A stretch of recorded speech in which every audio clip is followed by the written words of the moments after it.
ఈ మధ్య కొన్ని సంఘటనలు జరిగాయి. నేను చాలా బాధపడ్డాను నా జీవితంలో. ఎందుకంటే నేను ఒక యజ్ఞం మారిగా చేస్తే అవతల వాళ్ళు రాక్షసుల మారిగా యజ్ఞాన్ని భంగం చేయాలనుకుంటే మన వాళ్ళు కూడా సరిగా ప్రవర్తించకపోతే దానివల్ల మనకు నష్టం జరుగుతుంది. అన్నీ ఉండి మనం ముందుకు పోవడం లేదు. నా రాజకీయ జీవితంలో మొట్టమొదటిసారిగా పెను సవాళ్ళని నేను ఎదుర్కొంటున్నా. ఆర్థిక ఇబ్బందులు, కదలలేని పరిస్థితి అన్నీ ఉన్నాయి. కానీ ప్రజలు మాత్రం ఒక మంచి పని చేశారు. అవతల వాళ్లకు ప్రతిపక్ష హోదా ఇవ్వకుండా 94% స్ట్రైక్ రేట్ ఇచ్చారంటే ఇది ఒక చరిత్రని మరొకసారి మీ అందరికీ తెలియజేస్తున్నా. ఇక్కడే మీరు చూస్తే మీలో కూడా ఒక ఆలోచనలు రావాలి.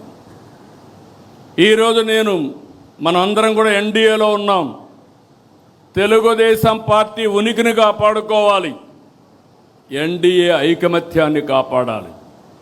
అందుకే మీరు వాచ్ చేస్తూ ఉంటారు. నేను కానీ పవన్ కళ్యాణ్ గారు కానీ ఎక్కడికక్కడ కనపడినప్పుడు లేకుంటే ఎప్పటికప్పుడు ఆ రిలేషన్స్ మెయింటైన్ చేస్తాం. ఆ మెసేజ్ని రాష్ట్ర ప్రజానీకానికి ఎప్పటికప్పుడు ఇస్తాం.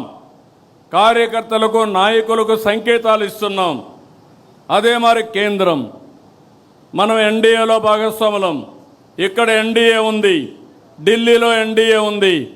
అందుకే ఏ విధంగా మనం ప్రవర్తించాలనో, మనం ఏ ప్రవర్తన వల్ల కూడా అటు కేంద్రానికి ఇటు రాష్ట్రానికి చెడ్డ పేరు రాకూడదని అనునిత్యం మనం పనిచేస్తున్నాం.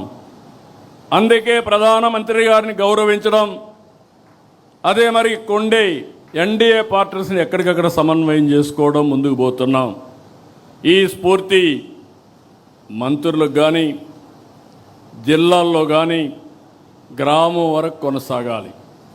2024లో అభ్యర్థులను చూడలేదు, పార్టీలను చూడలేదు. ఎన్డీఏ ఎవరిని సపోర్ట్ చేసి వాళ్లకు బ్లైండ్గా ఓట్లేశారంటే దానికి కారణం ఈ రాష్ట్రాన్ని మళ్ళీ పునర్నిర్మాణం చేసుకోవాలి.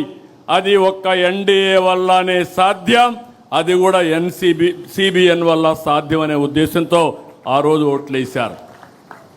అది మీరు గుర్తుపెట్టుకోవాలి.